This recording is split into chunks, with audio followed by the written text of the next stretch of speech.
For centuries, the Arctic was a remote, frozen wilderness, guarded by ice, shrouded in mystery, and largely untouched by the outside world. Its harsh climate and treacherous conditions kept most people away, making it one of the last true frontiers on Earth. It was home to resilient indigenous communities who adapted to its extremes, and to intrepid explorers who braved the unknown in search of discovery and adventure. But now, the Arctic is changing at a staggering pace. It is warming nearly 4 times faster than the rest of the planet, and its ancient ice is vanishing before our eyes, year after year. This great melt is transforming the region from an isolated outpost into a new arena for global competition, opening doors that were once sealed by nature itself.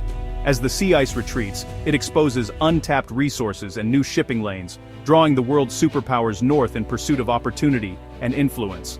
The silence of the Arctic is now broken by the hum of engines, the clang of construction, and the steady advance of industry into once pristine lands. Military bases are being reopened, and new outposts are being established to secure strategic positions in this rapidly evolving landscape.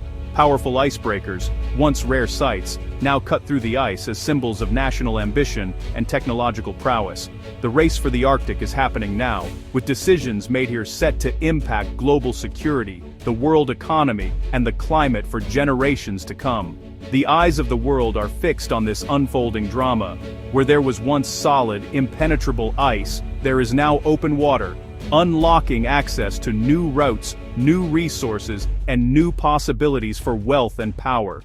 Beneath the melting ice lie vast reserves of oil, gas, and minerals, resources that could reshape the global energy landscape and fuel new rivalries. Control of these emerging waterways means strategic dominance, as nations vie for influence over vital shipping lanes and access to critical resources. The world's superpowers see a region up for grabs, and none can afford to be left behind in this new geopolitical contest. The Arctic is no longer a distant frontier, it's the new front line, where the future of nations and the fate of the planet may be decided. The stakes have never been higher, and the choices made here will echo far beyond the ice, shaping the world for generations to come. No country has moved more aggressively in the Arctic than Russia. With the world's longest Arctic coastline, Russia is building an Arctic fortress, reopening and upgrading over 50 Soviet-era military sites. Its northern fleet, based on the Kola Peninsula, is both a naval powerhouse and a core of Russia's nuclear deterrent. Russia boasts the world's largest icebreaker fleet, ensuring year-round access and control. The Arctic holds an estimated 13% of the world's undiscovered oil, and 30% of its natural gas, much of it on Russia's continental shelf. Russia has declared the Northern Sea Route a national waterway, demanding foreign vessels pay fees and accept Russian escorts. This military buildup secures Russia's economic future and turns melting ice into a strategic advantage. China, despite being thousands of kilometers from the Arctic Circle, has boldly declared itself a near-Arctic state. This self-designation signals its growing interest in the far north, a region traditionally dominated by countries with direct Arctic coastlines. Over the past decade, China has rapidly expanded its influence in the Arctic, forging new diplomatic ties and economic partnerships with Arctic nations. At the heart of this push is the Polar Silk Road strategy, which aims to secure access to newly opening Arctic shipping lanes and untapped natural resources.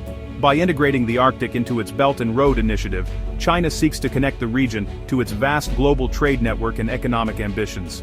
The Northern Sea Route, running along Russia's Arctic coast, could cut shipping times between Asia and Europe by up to 2 weeks, a major commercial incentive that could reshape global trade patterns.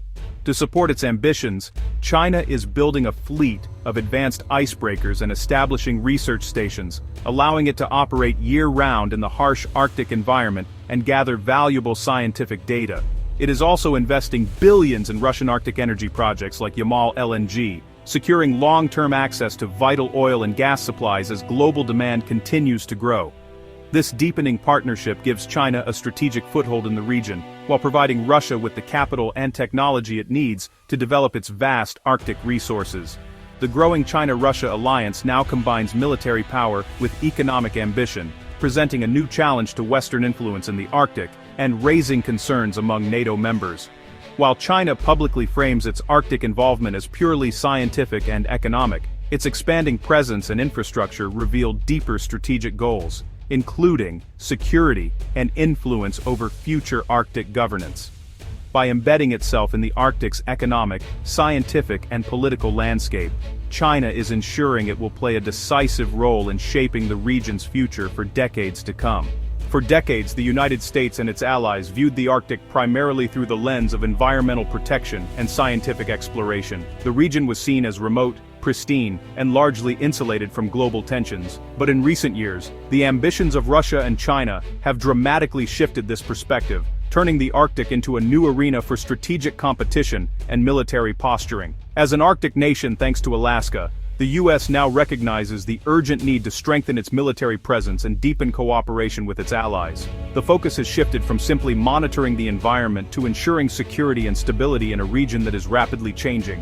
To meet these new challenges, America is accelerating the construction of advanced icebreakers and developing a deepwater port in Nome, Alaska, critical infrastructure that will allow for year-round operations and rapid response to emerging threats.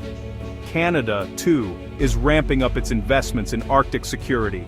It's working closely with the U.S. on missile defense, sharing icebreaker resources, and modernizing its own northern defenses to keep pace with the evolving threat landscape. Across the Atlantic, Nordic countries are increasing their military budgets and enhancing Arctic capabilities. Finland's recent entry into NATO has doubled the alliance's land border with Russia, making the region even more strategically significant for Western defense. NATO is now conducting more frequent and complex Arctic exercises, bringing together multinational forces to train in extreme conditions and demonstrate their collective resolve to deter aggression. The era of Arctic exceptionalism, when the region was largely free from geopolitical rivalry, is over. Today, the Arctic stands as a critical theater in the broader contest for global influence and security. Western nations are determined not to cede control of this vital region, recognizing its growing importance for trade, resources, and defense. As military activity intensifies and new infrastructure rises from the ice, the Arctic's security landscape is being transformed before our eyes, ushering in a new era of vigilance and competition at the top of the world. Melting Arctic ice is opening two major shipping lanes, the Northwest Passage and, more importantly, the Northern Sea Route along Russia's coast. The Northern Sea Route could cut transit times between Asia and Europe by up to 50%, revolutionizing global trade. Recent disruptions in the Suez and Panama canals have made a reliable northern route even more attractive. But Russia claims the route is its own, imposing strict regulations and escort requirements. The U.S. and its allies insist much of the route is international water, setting up a clash over freedom of navigation. As more ships attempt the passage, the risk of confrontation grows. For Russia, it's about sovereignty and economic destiny. For others, it's a test of international law. The Northern Sea Route is now a flashpoint in the Arctic power struggle.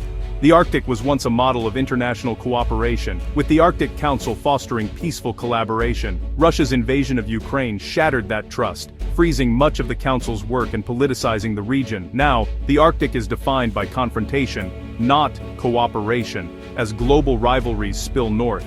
With new resources and shipping lanes at stake, countries are turning to their militaries to secure interests. Russia and China have held joint naval drills off Alaska. NATO is ramping up its own patrols. The focus has shifted from environmental protection to power projection. Scientists warn of catastrophic consequences from melting ice, but superpowers are fixated on opportunity.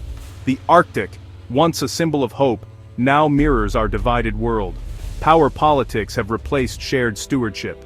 The Arctic's future hangs in the balance between managed competition and open conflict. Its strategic and economic value means it's now central to global security. A cold peace could see an arms race and simmering disputes, while a miscalculation could spark crisis. The proximity of Russian and American forces makes the region a potential flashpoint. The fate of the Arctic is tied to the fate of the planet, as climate change drives both opportunity and risk. The world's response to the Arctic's transformation will shape the 21st century. Will this new frontier be a source of conflict or cooperation? The world is standing on thin ice, and the choices we make now will decide if we fall through.